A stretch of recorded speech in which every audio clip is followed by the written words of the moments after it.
Assalamualaikum warahmatullahi wabarakatuh.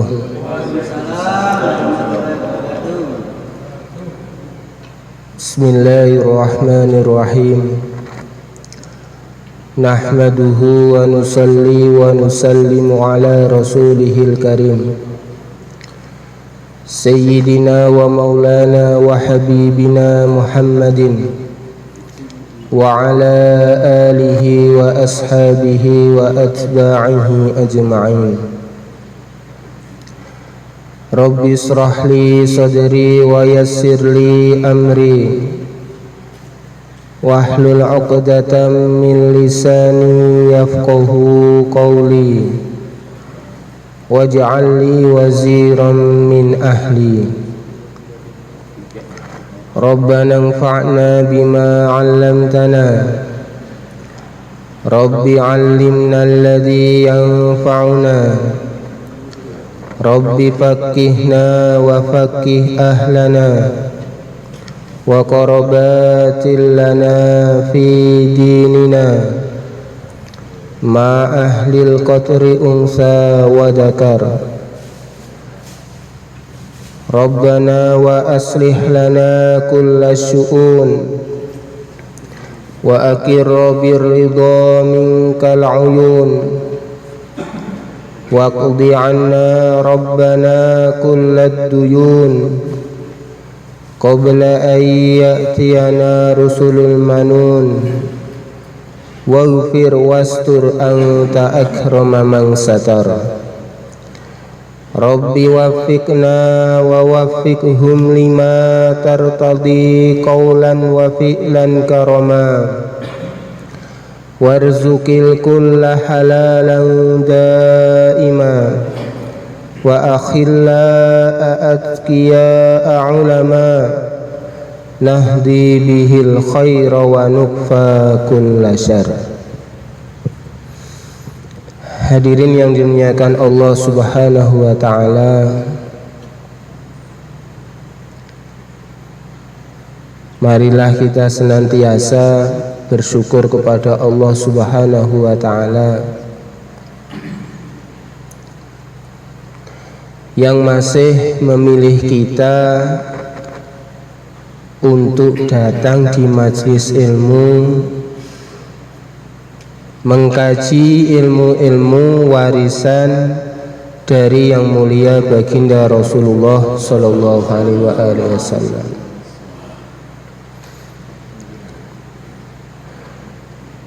Yang mulia baginda Rasulullah sallallahu alaihi wasallam telah bersabda, la tazalu ta'ifatun min ummati dhahirina 'alal haqq.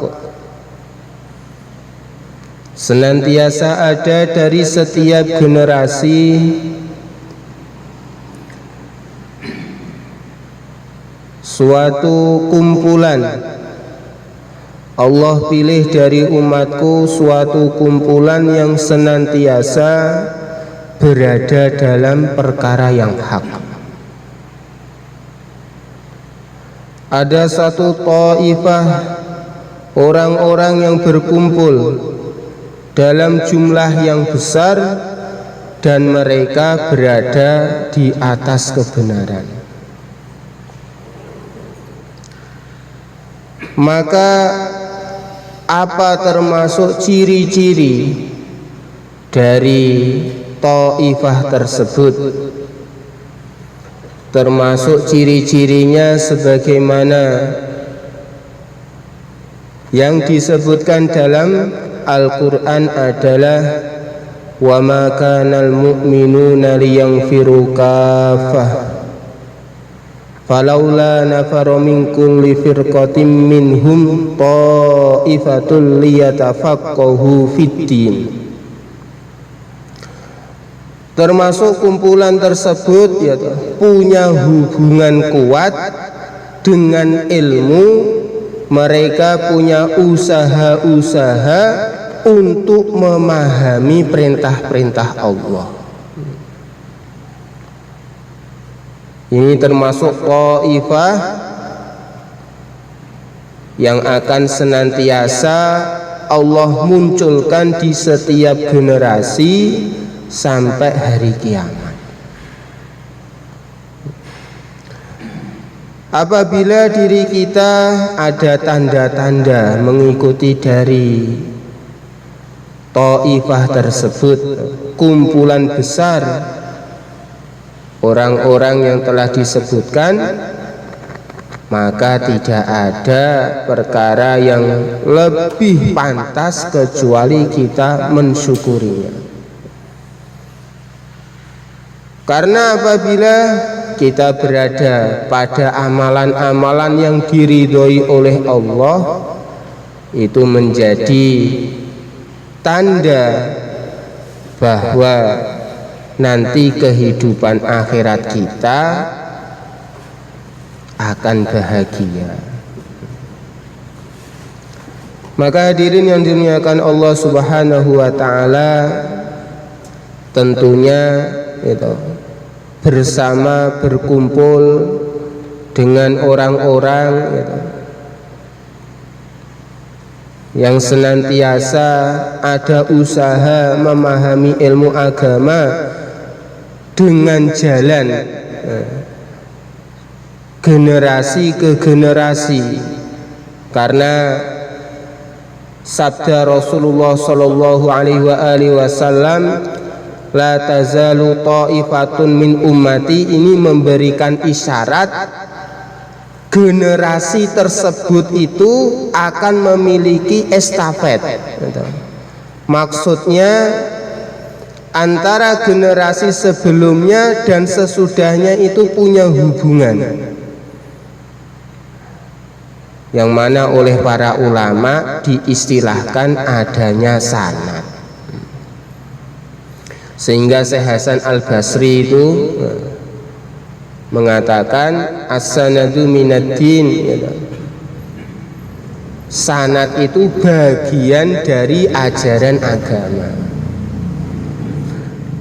Sehingga ketika sanad itu lurus, maka inilah yang menjadi ciri khas jalan lurus yang akan membedakan antara orang-orang lurus yang dengan yang tidak lurus, yaitu sanad. Kalau urusan amalan-amalan yang hebat banyak, akan tetapi amalan hebat yang diambil dari orang-orang lurus itu tidak semuanya. Amalan hebat yang diambil dari orang-orang lurus itu puncaknya adalah mendapatkan ridho Allah.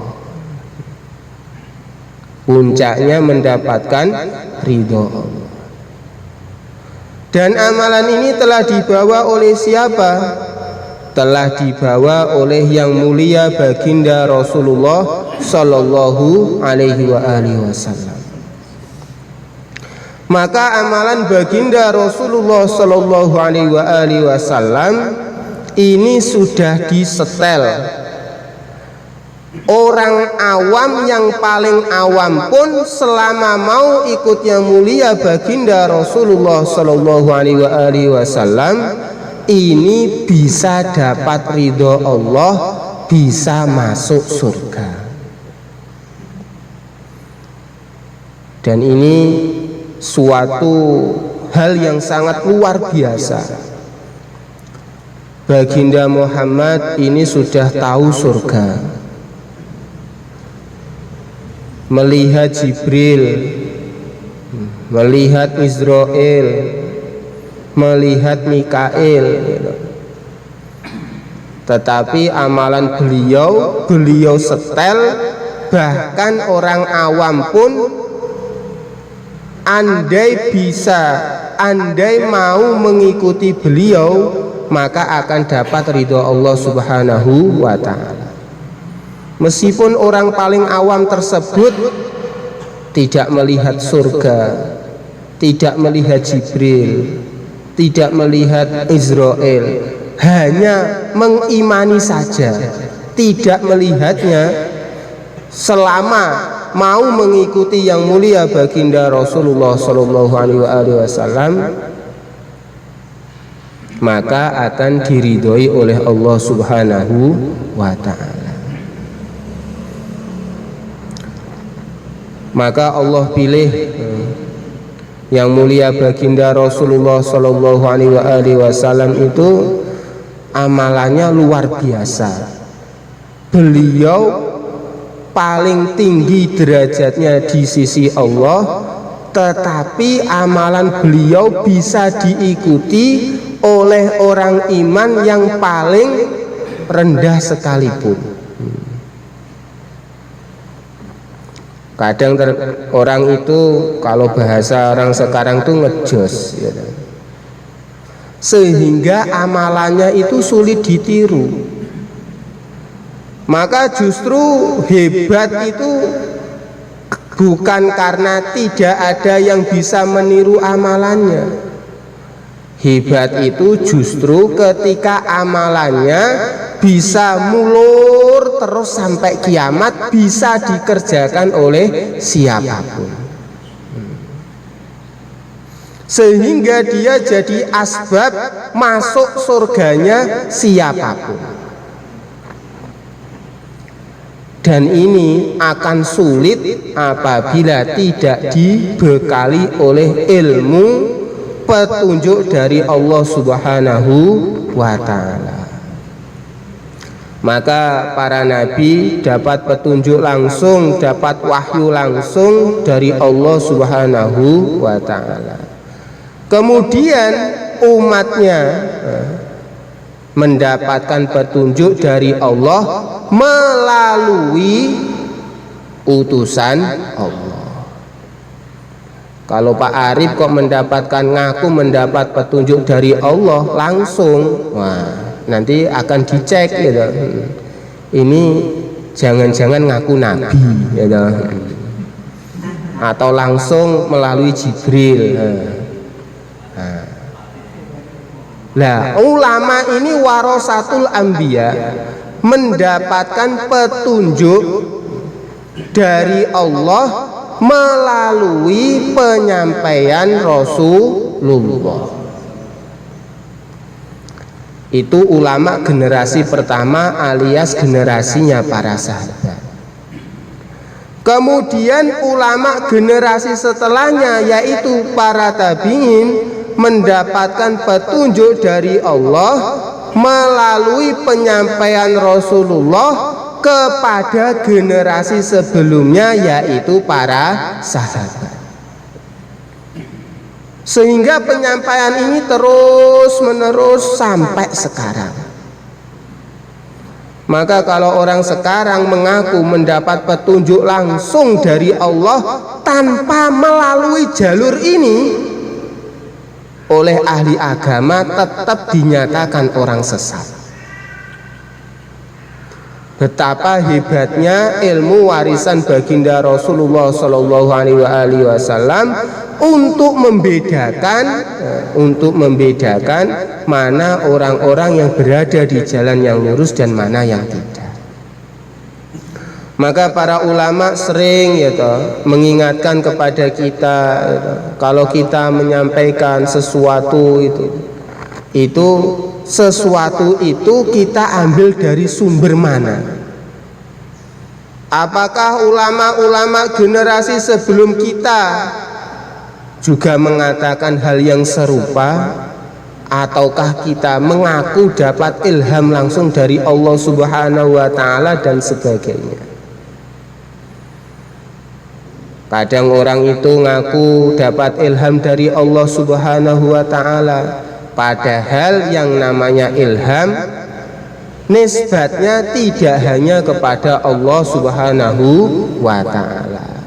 Bisikan-bisikan itu ada kalanya juga dari setan, ada kalanya juga dari nafsu. Maka tidaklah mengherankan kenapa orang itu mengaku mendapatkan wangsit atau mendapatkan apa begini dan begitu, tetapi amalannya itu jauh dari ajaran-ajaran yang mulia baginda Rasulullah Shallallahu Alaihi Wasallam. Maka kita duduk ya, di satu majelis di mana ilmu-ilmu yang kita kaji ini ya, kita mengambil dari sumber ya, yang bersambung-sambung dari satu generasi sampai ke yang mulia baginda Rasulullah Shallallahu Alaihi Wasallam, maka kita syukuri dengan sebenar-benarnya. Termasuk wujudnya syukur adalah istiqomah. Insyaallah nggih. Istiqomah dan minimalnya niat istiqomah. Karena sekarang kita sedang ngaji bab urusan niat dalam kitab Riyadhus Shalihin ini sudah kita mulai, dan bab pertama ini tentang urusan niat. Maka kita akan lanjutkan ngaji kita tentang pentingnya niat. Wa an ummil mu'minina ummi Abdillah Aisyah radhiyallahu taala anha qalat qala Rasulullah sallallahu alaihi wa alihi wasallam yaghzu jaysun al-ka'bata fa idza kanu bi bayda'a minal ard yuhsafu bi awwalihim wa akhirihim. Qalat qultu ya Rasulullah kaifa yuhsafu bi awwalihim wa akhirihim wa fihim aswaquhum wa man laysa minhum. Qala yuhsafu bi awwalihim wa akhirihim thumma yub'asuna ala niyatihim. Muttafaqun alaih. Hadza lafdzul Bukhari. Diriwayatkan dari Ummul Mukminin Ummi Abdillah Sayyidah Aisyah radhiyallahu taala anha.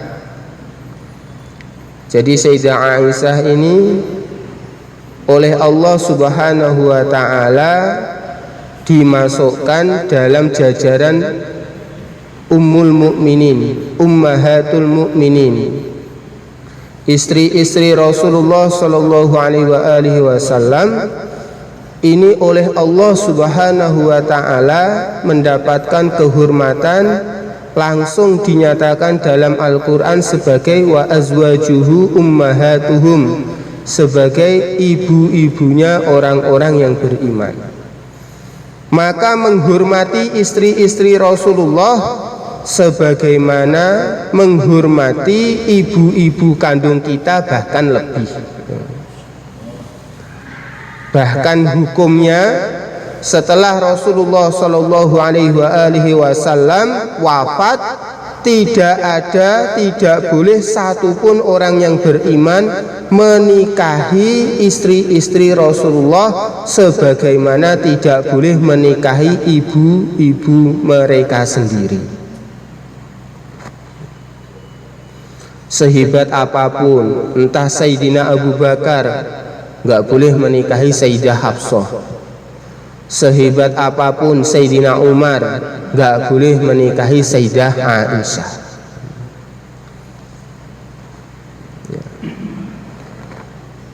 Sayyidah Aisyah bercerita, Rasulullah Shallallahu Alaihi Wasallam bersabda, akan ada satu pasukan yang akan menyerang Ka'bah. Ini di sebagian riwayat yang lain itu, peristiwa ini dihubungkan nanti dengan peristiwa kemunculan Al-Mahdi. Ketika Imam Mahdi dibaiat di Ka'bah, maka nanti akan ada satu pasukan besar ingin menyerang. Fa idza kanu bi bayda'a minal ardi yuhsafu bi awwalihim wa akhirihim. Ketika pasukan tersebut berada di Baida. Baida ini secara bahasa itu untuk makna tanah lapang, oro-oro. Tidak ada tanaman dari suatu bagian bumi. di Arab Saudi sana. Maka ketika pasukan tersebut berada di daerah tersebut, maka oleh Allah dibenamkan ke dalam bumi. Bi awalihim wa akhirihim, mulai bagian depannya sampai bagian belakangnya. Qalat, maka Sayyidah Aisyah bertanya kepada Rasulullah sallallahu alaihi wasallam, bagaimana kok bisa seperti itu wahai Rasulullah? Kok mulai awal sampai akhir semuanya dibenamkan oleh Allah orang-orang yang saat itu posisinya di Baida itu?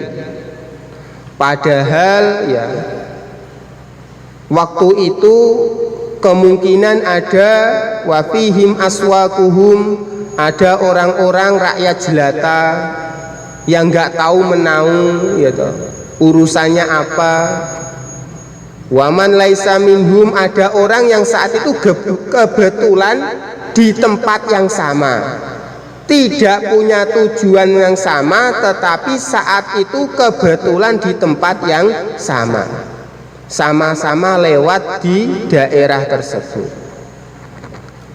Maka Rasulullah Shallallahu Alaihi Wasallam menjawab, memang mereka semua akan dibenamkan oleh Allah Subhanahu wa Ta'ala, mulai bagian awalnya sampai bagian akhirnya.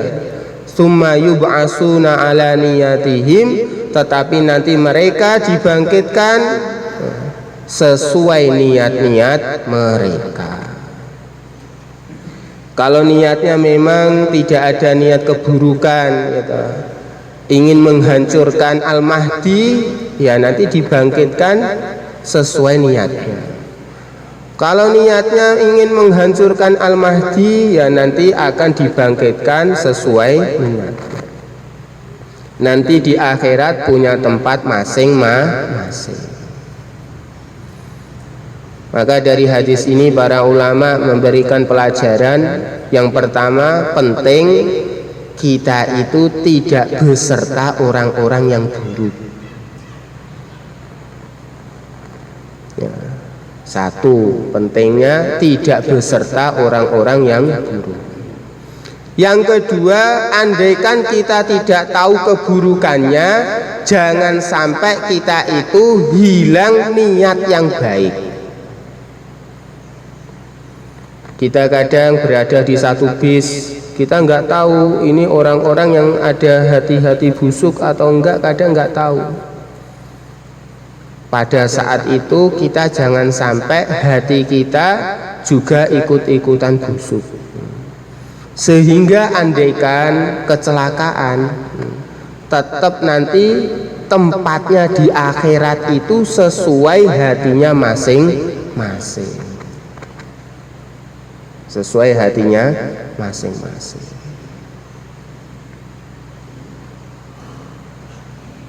Maka pentingnya kita itu menjaga niat-niat kita, selalu cadong, istilahnya orang Jawa, cadong kebaikan. Setiap saat itu hati kita luruskan, mau ngaji, mau sholat, mau ke masjid, mau apa saja, ini kita itu tujuannya itu semata-mata nderek perintah Gusti Allah, nderek pelakone Kanjeng Nabi atau apa. Penting.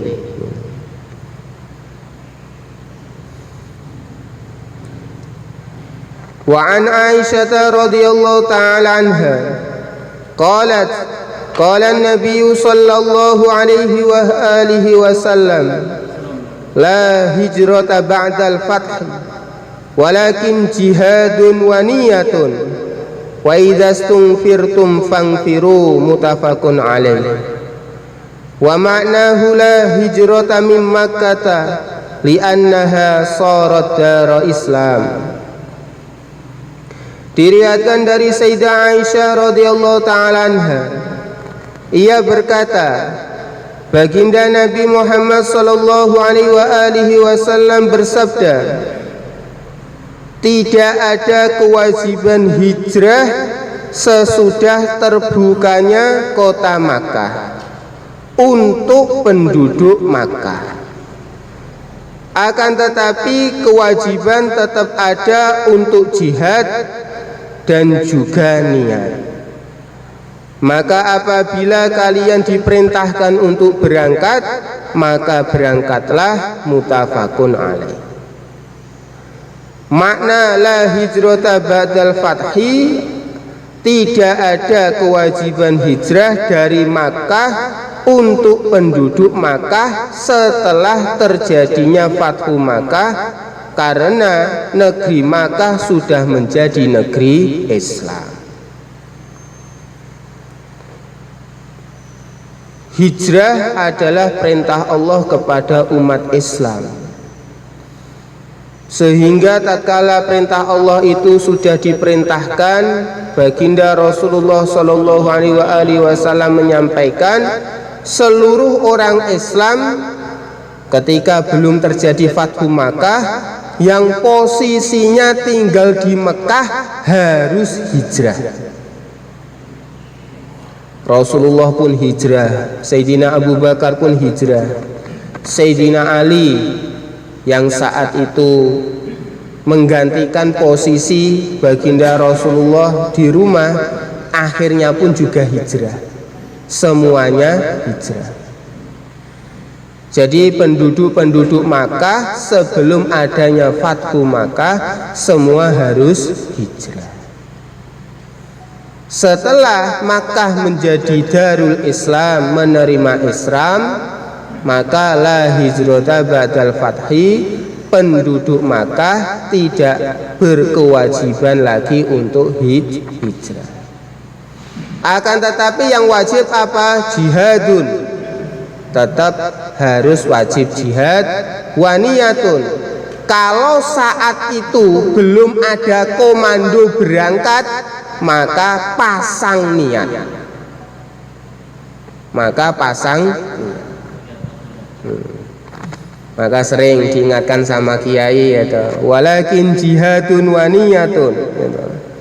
Kalau saat itu belum berkesempatan berangkat 4 bulan, jangan sampai tidak pasang niat untuk 4 bulan. Insyaallah nggih. Karena untuk berangkat ini namanya aktivitas manusia itu dikaitkan dengan kemampuan.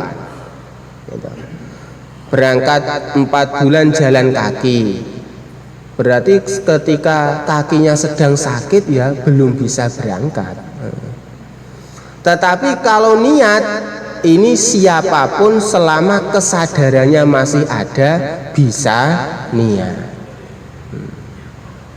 Maka urusan niat jangan sampai ditinggalkan. Kita itu hendaklah niat seluruh hidup kita untuk taat. Kita niat seluruh hidup kita akan meninggalkan maksiat.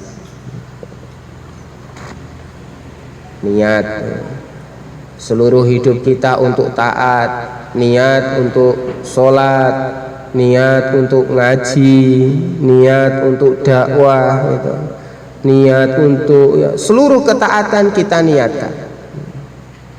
Seluruh maksiat kita niatkan untuk meninggalkan. Sehingga apa? Tatkala kita lupa, andaikan maksiat, itu mudah untuk taubat. Karena apa? Maksiatnya itu memang tidak diniati. Orang itu kalau tidak meniatkan sesuatu itu akan mudah untuk berbalik. Pak Arif mau kemana? Ditegur gitu baru kaget. Oh iya, aku arep nang ndi kok mlaku ngalor. Kudune ngulon iki ya to. Lah ya, kok ngalor iki ya. Oh iya ya, kudune ngulon iki kok ngalor. Nah itu mudah. Tapi nek ngalor iki diniati gitu. Lho Pak, kudune ngulon to Pak, kok ngalor njrujuse ning ndi to Pak? Lah krana wis diniati ya to, wis pokoke ben-ben etok-etok gak krungu, etok-etok gak krungu kan gitu. Itu. Seperti itu. Nah, nek diniati niku akhire nalikane mungkin ya karena lalai, karena apa, itu ketika ditegur, istilahnya diingatkan, itu kalau memang ada niatan, ya itu nanti orang itu akan menuju kepada niatnya, tetap akan menuju kepada niatnya. Begitu pula ketika niat ketaatan itu ada, maka untuk bareng-bareng itu juga akan dimudahkan oleh Allah Subhanahu wa Ta'ala. Memang wis diniati kok ngaji, wis diniati gitu. Udan-udan bareng eneng batore semangat, misal seperti itu. Maka penting jaga niat. Dan niat ini sudah ada pahalanya. Mana termasuk dalilnya? Mana hadisnya?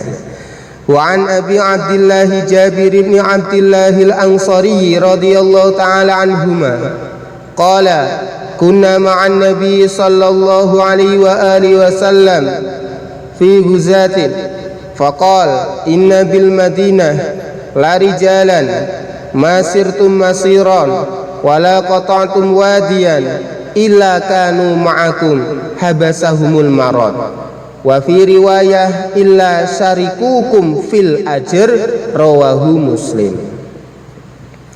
Diriwayatkan dari Abu Abdullah Jabir bin Abdullah al-Ansari radhiyallahu taala anhuma, ia berkata, kami para sahabat menyertai baginda Rasulullah sallallahu alaihi wasallam dalam suatu pertempuran. Baginda Rasulullah sallallahu alaihi wasallam bersabda, sesungguhnya di Madinah terdapat beberapa orang laki-laki. Tidaklah kalian berjalan pada suatu jalan, tidaklah kalian menuruni suatu lembah kecuali mereka bersama kalian. Mereka telah tertahan di Madinah sebab sakit. Sakit telah menahan mereka untuk tetap tinggal di Madinah. Di sebagian riwayat yang lain lafadznya kecuali mereka berserikat dengan kalian dalam pahala, hadis riwayat Muslim. Ada orang andaikan tidak ada udzur itu berangkat. Sebab ada udzur, dalam riwayat ini udzurnya adalah sakit, menyebabkan orang tersebut tidak berangkat. Tetapi niatnya itu sudah kuat akan berangkat. Saat hari keberangkatan, dia terkena udzur yang namanya sakit, akhirnya tidak bisa berangkat.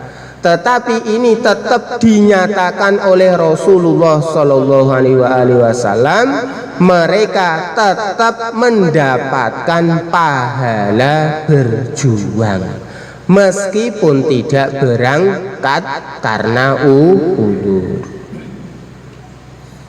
Jadi niat itu sudah ada pahalanya. Urusan berangkat itu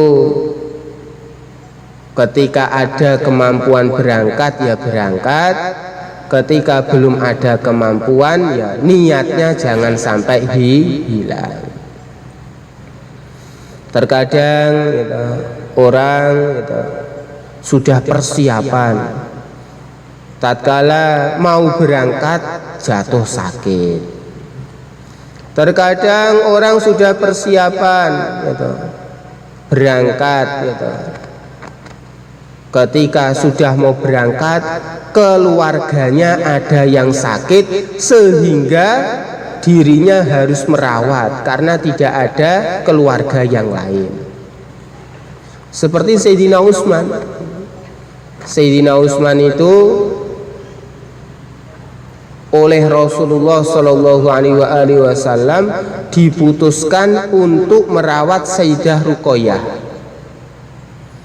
sehingga Sayyidina Utsman saat perang Badar itu tidak datang ke medan pertempuran karena oleh Rasulullah diputuskan kamu merawat istri kamu, tidak ada yang lain yang merawat. Sehingga tatkala Rasulullah dan pasukannya balik dari perang Badar, orang-orang juga baru mengkebumikan Sayyidah Ruqayyah. Akhirnya wafat Sayyidah Ruqayyah. Tetapi Sayyidina Utsman tetap dikasih bagian oleh Rasulullah Sallallahu Alaihi Wasallam. Terkadang sudah siap mau berangkat, tetapi ada udzur perjalanan nggak bisa untuk dilewati, tidak bisa dilaksanakan. Maka untuk urusan aktivitasnya terkadang terhalang oleh udzur, tetapi jangan sampai kita itu tidak pasang niat. Dan niat bagaimana kita jaga semata-mata hanya karena Allah Subhanahu wa Ta'ala. Jangan untuk niatan-niatan yang lain. Kita itu sudah diajari kalimat ikhlas, kalimat la ilaha illallah. Kita perbanyak mengingat kalimat ikhlas tersebut supaya dalam seluruh aktivitas kita semata-mata hanya karena Allah. Berangkat ke kantor untuk menunaikan aturan Allah di kantor, berangkat ke toko untuk menunaikan aturan Allah di toko, berangkat ke sawah untuk menunaikan aturan Allah di sawah, berangkat ke masjid untuk menunaikan aturan Allah di masjid. Sehingga dimanapun tempat kita dapat ridho Allah Subhanahu wa Ta'ala. Mati dimanapun kita dapat ridho Allah Subhanahu wa Ta'ala. Kalau berangkat ke masjid ya toh, niatnya keliru ya toh, niatnya golek rondo ya toh. Wih kira-kira nalikane mati nang masjid ngono malaikate gak keblethuk ya toh. Malaikate gak keblethuk. Nyapa to dadak geger. Wong-wong kuwi nang masjid lho niate iki ndelok rondo sing agek ditinggal mati kuwi wis nyang nang masjid porong gitu. Nah, emang nek wis nyang nang masjid iki nyapa? Nek wis nyang nang masjid kuwi biasane ngidahe wis entek, heeh. Dadi arek siap-siap PDKT gitu. Guyonan tapi penting kita perhatikan. Maksudnya tidak setiap orang itu berangkat ke satu tempat itu mesti bernilai sesuai tempatnya, belum tentu. Terkadang tempat-tempatnya itu tampaknya itu tempat-tempat keduniaan, tetapi dia berangkat ke situ bukan untuk menghidupkan keduniaannya di tempat itu, tetapi menghidupkan agama di tempat itu sehingga bernilai agama. Ada tempat-tempat itu dalam pandangan manusia sebagai tempat-tempat agama, tapi dia berangkat ke situ untuk menghidupkan keduniaan, maka nilai dia ya sesuai dengan niatnya. Sampai kula diceritani nggih kalih kakak kelas ya. Kakak kelas ini ngaji ke Yaman ketika masa libur, dan saat itu berbarengan dengan musim haji. Maka haji kemudian pada kesempatan tahun-tahun berikutnya dimanfaatkan untuk membantu ya orang-orang Indonesia untuk pelaksanaan haji. Jadi amirul hajj istilahnya. Maka prihatin ya. Orang Indonesia itu ada sebagian tuh lucu. Ada mak-mak gitu berangkat ke Arab, rombongan haji. Kemudian ketika pemeriksaan koper itu kakak kelas tuh heran, dibuka kopernya itu isinya apa? Rokok tok ya toh. Loh Bu, niki kok rokok sedoyo? Iya toh Mas, kan lumayan. Jadi ketika nanti ada orang-orang Indonesia ya toh datang ke Arab ya toh, di Arab itu nggak ada pabrik gudang garam. Terus selama di Arab kan lama Mas, itu kan 40 hari 2 bulan gitu. Itu biasanya mulutnya sudah kecut. Nanti kita tawari rokok-rokok itu. Dan harganya kalau di Arab ya sudah tinggi. Jadi berangkat itu bawa modal, nanti pulangnya itu bawa uang, istilahnya kayak gitu. Kalau pakaian saya secukupnya aja Mas, enggak gitu. Yang penting nanti pulang itu ya bawa duit itu. Akhirnya teman-temannya itu ya aktivitasnya apa? Ketika wukuf di Arafah gitu, orang-orang lain itu gitu, doa sungguh-sungguh kepada Allah, ya dia keliling nawarin rokok. Nah, ini cerita kakak kelas yang seperti itu.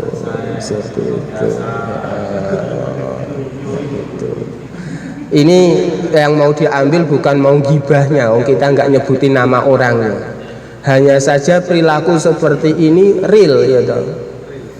Makanya kalau bahasa mudahnya, kalau di Indonesia sendiri terkadang masjid-masjid jadi tempat pacaran itu suatu yang miris ya, kayak gitu.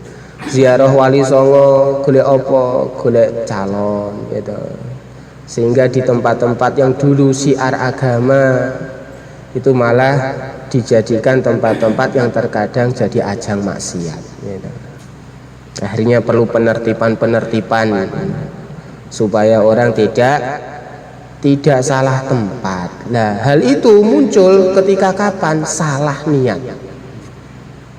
Salah niat. Okay. Mungkin wonten ingkang badhe dipun tangkletaken. Niatnya dua.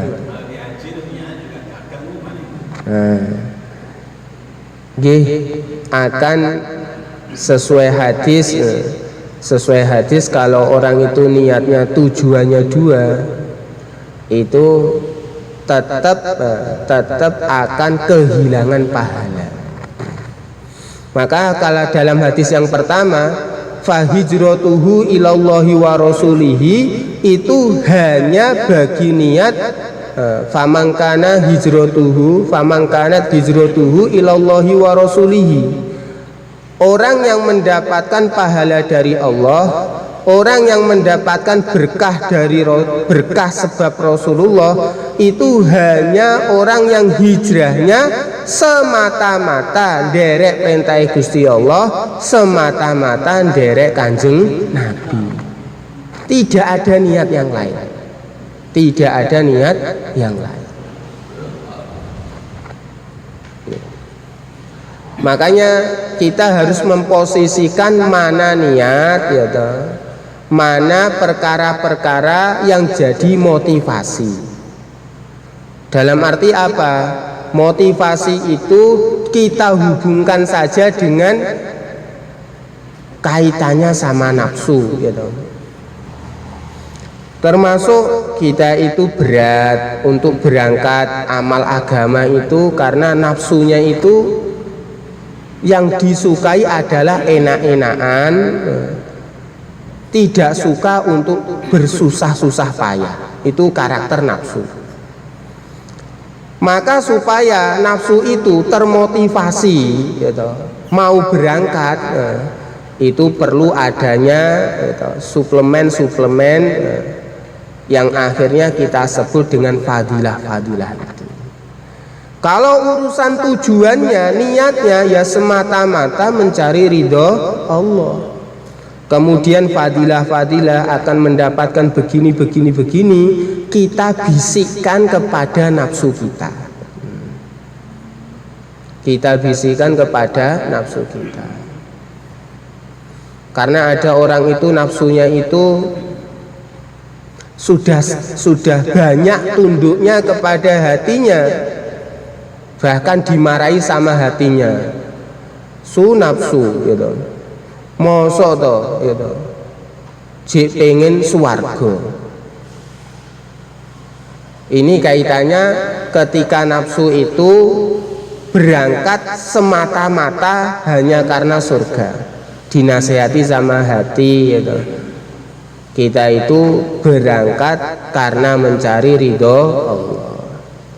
Surga itu jadi suplemen supaya kamu itu gitu, tertarik gitu. Bukan nanti harga mati. Maka terkadang kalau kita menyimak perkataan ulama-ulama ahli tasawuf itu ya, itu terkadang belum nyampai gitu. Istilahnya belum nyampai. Kita itu diajari doa minta surga. Allahumma inni as'aluka ridhoka wal jannah. Kita minta surga. Tetapi terkadang ada ulama-ulama ahli tasawuf itu kok ngomong, ya Allah, kalau saya ini beramal ini dan itu hanya gara-gara surga, maka jangan masukkan ke surga. Lantas kalau orang-orang berpikiran pendek gitu, nanti akan berkesimpulan, oh ajarannya wong tasawuf itu nggak sesuai hadis. Oh, nggak seperti itu, nggak seperti itu. Karena saat itu posisinya itu bukan ini, bukan Allahumma inni as'aluka ridhoka wal jannah gitu. Posisinya hadis yang ada adalah innamal a'malu binniyat. Maka kalau orang hijrah, orang bikin amalan sekedar cari wanita, dan mohon maaf ini kalau wanita itu kita mutlakan wanita itu siapa saja, termasuk ya bidadari gitu, termasuk bidadari. Maka kalau orang itu hanya ya toh hilang ingatan, tujuan melaksanakan perintah Allah itu hilang, tujuannya beralih kepada bidadari, ini berarti hilang status keikhlasannya.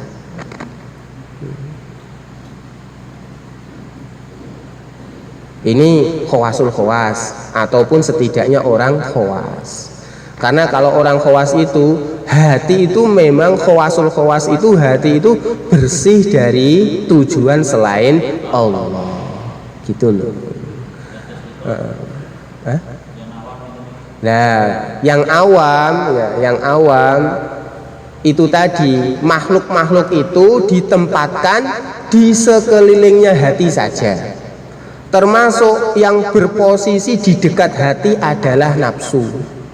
Nafsu itu beda dengan hati, ya, tapi posisinya itu dekat. Ya. Maka makhluk itu diposisikan di dekat hati saja, jangan makhluk itu masuk ke dalam hati. Hatinya tetap tawajuh, kita lahir ke dunia, muncul di dunia semata-mata mencari ridho Allah, derek Kanjeng Nabi. Dah cukup seperti itu. Adapun ya toh berkah dunia nanti emeng-emeng ini dan itu kita posisikan ya toh jenenge nafsu ya toh. Nafsu kuwi senengane sing enak. Tetapi kan bisa dinyang istilah orang Jawa. Penak kan gak kudu saiki. Lah, penak gak kudu saiki.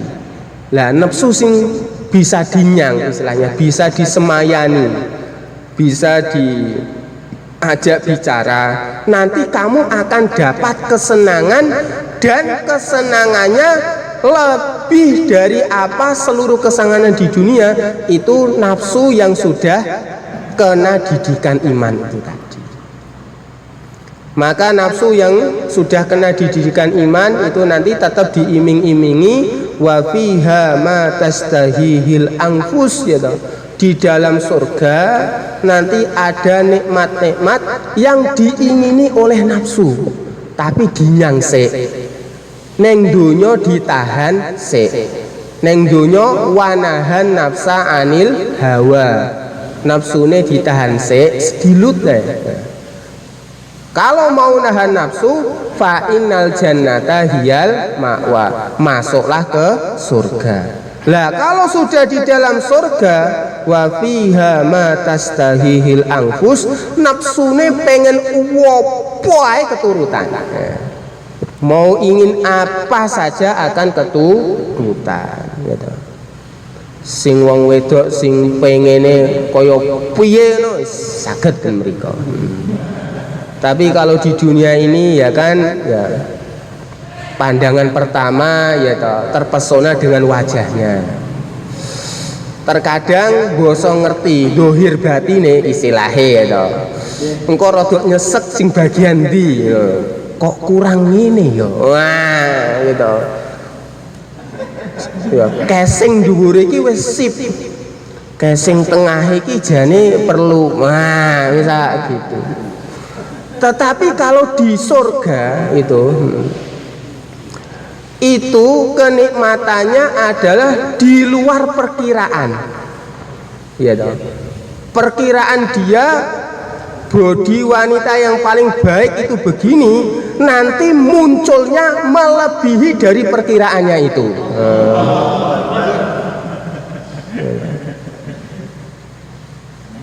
Seperti itu. Nah, makanya itu istilahnya suplemen itu ya toh, itu dibilangin ke nafsu dimpet sebentar gitu. Dunia itu enggak lama, 60 tahun itu pun sudah jarang gitu. Kok sampai 70 tahun itu sangat-sangat jarang. Nih. Porsinya nafsu, konsumsinya nafsu itu sampai ke ranah, maksudnya gini, arahnya kan banyak kan kalau nafsu ke dosa gitu. Iya. Ranah mubah ada nggak nafsu? Nafsu makan. Arah? Nafsu mengajak perkara-perkara yang mubah itu porsinya hati atau porsinya nafsu? Nafsu itu kan ndak dibunuh nih kalau bahasa sederhananya, tetapi nafsu itu dikendalikan. Nah, maka kesenangan itu ada kesenangan yang mubah, ada kesenangan yang muharramah, diharamkan gitu. Supaya nafsu itu dijaga, yang terpokok jangan sampai nafsu itu menuju kesenangan yang muharramah. Maka cara menjaganya karena kemampuan mengekang itu berbeda-beda gitu. Maka minimalnya nafsu itu berjalan di kesenangan yang mubah, bukan muharramah. Contoh gitu, namanya manusia itu bukan malaikat. Pak Arif ini kalau lihat cewek lewat depannya langsung zut. Itu karena di dalam tubuhnya masih ada unsur nafsu. Duduk watu nggih ya. Pak Arif niku duduk watu gitu. Nggih, duduk watu. Tetapi ya toh, ketika ada sentilan-sentilan di nafsu ini, maka oleh agama kesenangan itu bagaimana tidak mengarah kepada kesenangan yang diharamkan. Maka ada jalur kesenangan yang halal, yaitu melalui nikah, urusannya dengan wanita. Seperti itu. Urusan makan begitu pula gitu. Urusan makan begitu pula gitu. Aku ki jane nggih dhuwit 1 juta. kuwi nalikane aku gunane duit tak nggo mangan ngono oleh enggak? Duit 1 juta lho, oke lho. Maka nanti dilihat kemampuannya. Kalau kemampuannya itu dia kalau tidak mengerjakan perkara yang sesuai nafsu, yang mubah, malah mengerjakan sesuatu yang muharramah itu tadi, yang diharamkan, maka dia harus berhenti di perkara yang mubah. Alias dia boleh mentasarufkan uangnya untuk sesuatu yang mubah demi menjaga supaya tidak jatuh kepada yang muharramah. Seperti itu. Maka terkadang gitu, ulama-ulama besar itu kadang menggunakan waktunya sekedar untuk ngobrol secara lahiriah gitu. Bahkan sering kita dapat cerita Romo Mahmud itu malam itu pokoknya nggak tidur, tetapi kalau beliau sedang tidak misal bersama orang-orang suluk, ya kadang manggil santrinya ya untuk diajak ngobrol tentang perkembangan pesantren, tentang perkembangan apa dan sebagainya. Karena apa? Manusia itu gitu, bisa terkena namanya sifat malas gitu. Ketika orang itu sholat terus, tiba-tiba bisa terkena satu masa jenuh yang akhirnya malas. Nah kalau malas dari ibadah, wah niki ngalamat bisa-bisa terjerumus kepada yang tidak benar itu tadi. Maka supaya menghindari kejenuhan dan malas, itu ada selingan, yang mana selingannya itu kita melalui selingan yang masih mubah, yang masih diperbolehkan oleh agama. Ya, contohnya ngobrol itu tadi. Karena kalau suruh deres semalam suntuk ya, mulai habis nisa sampai subuh kadang nggak kuat gitu. Maka perlu ada selingan untuk menjaga nafsunya biar tidak terturuti kepada yang perkara haram. Karena manusia punya sifat itu tadi, ada sifat kejenuhan, ada sifat males, itu kapan-kapan bisa on pada diri kita, Maka nek wis males ngaji wis bahaya nih, wis bahaya. Makanya manusia ini diajarin derek Kanjeng Nabi, dan kehidupan Nabi itu normal. Nggak wis Pak Arif itu sudah keluar 4 bulan tiba-tiba nggak pernah nyentuh istri. Oh enggak gitu. Kanjeng Nabi nggak seperti itu. Nggak seperti itu. Nggak seperti itu. Kehidupan tetap normal. Para sahabat itu ya, yang bertani tetap bertani gitu, yang berdagang tetap berdagang, tetapi jiwanya yang berbeda gitu. Jiwanya itu dikagumi makhluk-makhluk langit, tetapi terasa normal di hadapan makhluk-makhluk bumi. Luar biasanya seperti itu. Jiwa-jiwanya itu masya Allah, makhluk langit itu ada sahabat sekali berdoa makhluk langit geger ya. Ini karena apa? Doanya ini makbul banget. Ngidoni langsung mati, istilahnya Pak Kasari ngomong kayak gitu. Tapi kehidupan di mata makhluk-makhluk bumi itu normal kayak gitu. Kok terus tiba-tiba menjauhi wanita ya juga enggak, dalam arti menjauhi istri ya toh. Enggak bercanda sama keluarganya, tidak, kehidupannya normal.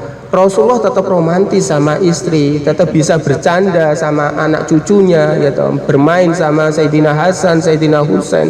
Tetapi ini ruhaniyahnya, itu melebihi ruhaniyahnya para malaikat. Fikir umatnya, bagaimana orang dapat hidayah, semua masuk surga, itu luar biasa. Tapi secara pandangan, secara dohir, orang-orang awam tuh nggak kaget, dalam arti kok jadi takut gitu loh. Nanti kalau saya habis keluar 3 hari tiba-tiba nggak mau makan nasi gimana? Misalnya gitu, nggak ada takut kayak gitu. Karena normal, setelah keluar 3 hari tetap doyan makan nasi, malah saya enteke sak lengser gitu. Kemarin cuma habis 1 piring, sekarang porsinya lengser gitu. Gitu. Normal iki, normal gitu loh, nggak menakutkan. Tibake yo karo bojone ya iso guyon karo opo. Berarti ini memang meningkatkan ruhani di hadapan Allah, tapi hubungan sesama makhluk itu normal, tetapi tetap pakai aturan sesuai aturan agama. Ngoten mawon gitu. Seperti itu. Nah, nafsu itu tadi jangan sampai keturutan yang haram. Kasare ngomong nggih, kasare ngomong. Daripada nonton video porno ndang rabi gitu. Gak sah nonton video praktek langsung. Gek halal, gek nafsu nih akhirnya tidak jatuh kepada perkara haram. Seperti itu. Nggih, daripada buka YouTube gitu, rodok ndelik-ndelik gitu, mojok-mojok ngono kae. Bisa. Nggih. Saged ditampi nggih? Nggih. Sampun nggih.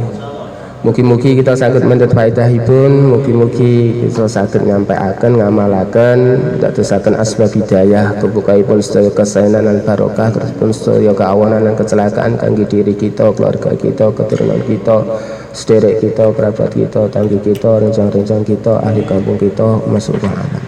Kita tutup lan doa kifaratul majlis. Subhanallah wa hamdi, subhanallah wa hamdika, asyhadu an la ilaha illa anta, astaghfiruka wa atubu ilaik. Assalamualaikum warahmatullahi wabarakatuh.